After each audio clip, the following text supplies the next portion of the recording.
मित्रों नमस्कार, मैं हूं राकेश कुमार। आप देख रहे हैं माता विवाद। मित्रों, सर्वे को लेकर आपको याद होगा कि जब सर्वे शुरू हुआ उसके बाद कई बार लगातार नियमों में परिवर्तन होते रहा और सर्वे को बेहतर बनाने के लिए विभाग ने दावा किया कि बेहतर बनाने के लिए रैयतों को परेशानी नहीं हो, इसके लिए बार बार नियमों में भी संशोधन होता रहा। वैसा ही कुछ एक संशोधन किया गया है जो बताया जा रहा है, मीडिया रिपोर्ट्स भी हैं, और इसमें यह कहा जा रहा है कि इससे रैयतों को बहुत लाभ होगा, रैयतों की परेशानियां घट जाएंगी। तो आखिर ऐसा कौन सा मामला है जिससे रैयतों की समस्याएं समाप्त हो जाएंगी? तो यह शुद्ध रूप से मिल्कियत से जुड़ा हुआ मामला है। मतलब जमीन की भूस्वामित्व किसका है, इससे जुड़ा हुआ मामला है। देखिए, पूर्व में तो आप जानते हैं कि इस तरह की कोई प्रक्रिया बिहार में हुई नहीं। एक बार जो सर्वे हुआ था, उसके बाद कैडेस्ट्रल सर्वे भी हुआ, वो भी सारे जगहों पर नहीं हुआ। मतलब कि सैकड़ों वर्षों से जो जमाबंदियां हैं या जो खतियान है, उससे कोई परिवार है तो उसने अपना बंटवारा नहीं किया है, या यूं कहें कि बहुत पुराना दस्तावेज है, पुश्तैनी ज़मीन है, तो वो दस्तावेज उनके पास नहीं है। कारण बहुत हो सकते हैं, दीमक खा गया, चोरी हो गया, बाढ़ में दह गया, घर में आग लग गई, जल गया, या सड़ गया, बहुत पुराना है, सड़ गया, चूँकि रख रखाव की स्थिति पहले वो नहीं हुआ करती थी। तो वैसी स्थिति में वैसे लोगों के पास कोई दस्तावेज नहीं है जिससे वो ये बता सकें कि वो मलकियत, उस ज़मीन की मलकियत उनकी है। तो ऐसी स्थिति में क्या होगा? लोगों में यह बेचैनी, रैयतों में बेचैनी थी, चूँकि जब उनके पास दस्तावेज नहीं है अपनी मिल्कियत को सिद्ध करने के लिए, वैसी स्थिति में ज़मीन उनके नाम से सर्वे में नहीं चढ़ता, मतलब उनका जमाबंदी नहीं बनता। और जमाबंदी अगर नहीं बनता तो वो ज़मीन, उस ज़मीन का क्या होता? आप जानते हैं कि बहुत से ज़मीन को बीच में तो बड़ा हंगामा भी हुआ था कि जो भी इस तरह की ज़मीन को है सीधे उसको बिहार सरकार का लिख के सर्वे वाले डाल दे रहे हैं, जैसा हंगामा था। और हुआ भी है, ऐसी कई घटनाएं भी हुई हैं। तो वैसी स्थिति में लोगों में एक भय का माहौल था, एक डर था कि हमारी ज़मीन छीन जाएगी क्या, चूँकि हमारे पास दस्तावेज नहीं है। इन्हीं चीज़ों को ठीक करने के लिए रैयतों को आसानी से मिल जाए उनकी ज़मीन की मलकियत, इसके लिए कुछ प्रावधान में बदलाव किया गया है।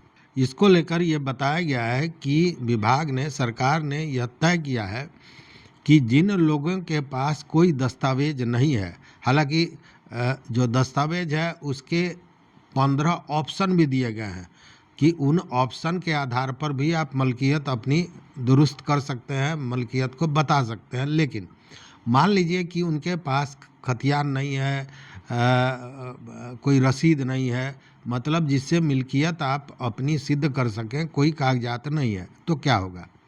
तो इसके लिए कहा गया है कि अगर ज़मीन पर आप 50 वर्षों से ज़्यादा से काबिज हैं और उसका कब्जा आपके पास है, उस ज़मीन पर किसी तरह का विवाद नहीं है, वैसी स्थिति में आप अपना फॉर्म, स्वघोषणा पत्र जो होता है वो भरें और उसमें ज़मीन का पूरा विवरण दें। मतलब ज़मीन किसकी है, कैसे है, आपके पास कहाँ से आई, ये सारी चीज़ों का विवरण दें। हालांकि साक्ष्य आपके पास नहीं है, चूँकि कागजात नहीं है।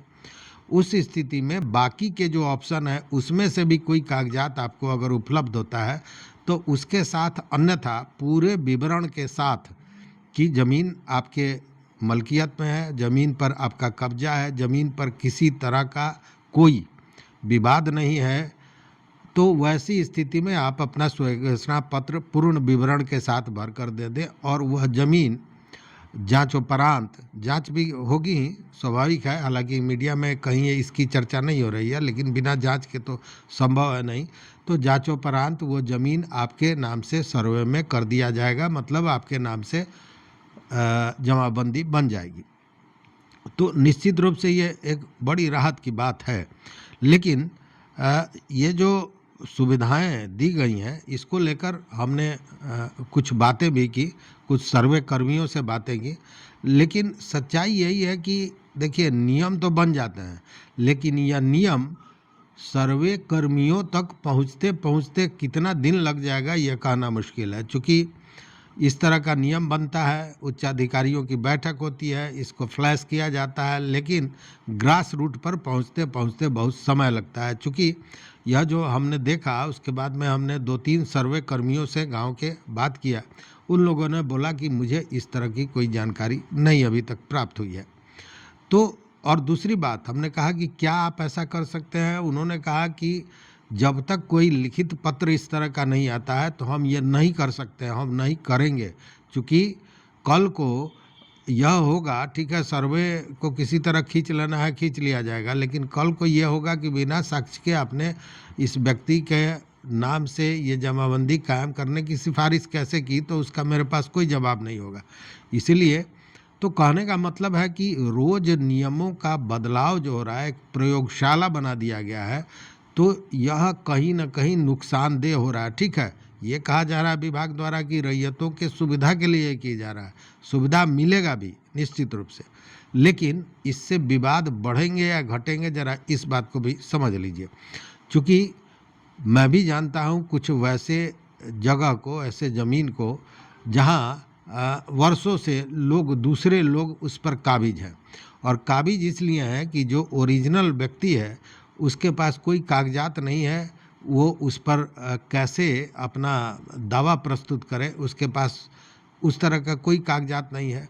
और दूसरे लोग जो दबंग टाइप के लोग हैं उसके ज़मीन पर अपना कब्जा जमाए हुए हैं, और वो भी बरसों से जमाए हुए हैं, कई किस्तों से जमाए हुए हैं। अब उस स्थिति में क्या होगा, चूँकि जो कब्जा जमाए हुए है, मान लीजिए वो 50 बरस से कब्जा जमाए हुए है और ज़मीन उसकी नहीं है, ज़मीन किसी और की है, चूँकि उसके पास कोई दस्तावेज नहीं है, कमज़ोर है, तो वो दावा भी प्रस्तुत नहीं कर सका। उस स्थिति में क्या होगा ज़रा सोचिए। ये जो नियम है यह विवादों को बढ़ाएगा, ये घटाएगा? निश्चित रूप से यहाँ पे अन्याय हो जाएगा, विवाद हो या ना हो, लेकिन अन्याय तो निश्चित हो जाएगा, चूँकि ज़मीन किसी और की थी, और चूँकि दखल कब्जा और शांतिपूर्ण मामला है इसलिए उसके नाम से कर देना है। तो एक कमज़ोर आदमी किसी दबंग के सामने दावा प्रस्तुत करे तो कैसे करे, चूँकि ये जो भूमि विवाद होते हैं इसी को लेकर होते हैं। तो यह एक भ्रम की स्थिति कहीं ना कहीं पैदा कर रहा है। हालांकि विभाग ने जो सोचा है इसका लाभ ज़्यादातर लोगों को होगा निश्चित रूप से, क्योंकि ऐसी घटनाएं जो हमने जिस तरह की बात की कि दूसरे का ज़मीन है और दूसरा उसको अपने कब्जे में वर्षों से पुश्तों से रखे हुए है, तो वैसी घटनाएं कम है, वैसी स्थितियां कम है, लेकिन कागजात नहीं हैं, समाप्त हो गए, नष्ट हो गए, ज़मीन पर हैं, लेकिन जो जमाबंदी उनके नाम से नहीं बन रही है, ऐसी बहुत सी स्थितियां हैं, बहुत सी ऐसे प्लॉट हैं, खेसरा है, तो उन लोगों को निश्चित रूप से लाभ मिलेगा। देखिए, ये पूरा सर्वे हुआ किस लिए था, इसलिए ना कि सरकार का दावा था कि इससे भूमि विवाद कम होगा, इससे जो आपराधिक मामले हैं वो कम होगा, इससे न्यायालयों पर जो बोझ है वो कम होगा, और सबसे बड़ी बात है कि सारे खेसरा का स्वामित्व, मलकियत स्पष्ट हो जाएगा, और सारे डॉक्यूमेंट्स, रिकॉर्ड्स जो है वो अद्यतन हो जाएंगे। इसी के लिए किया जा रहा है।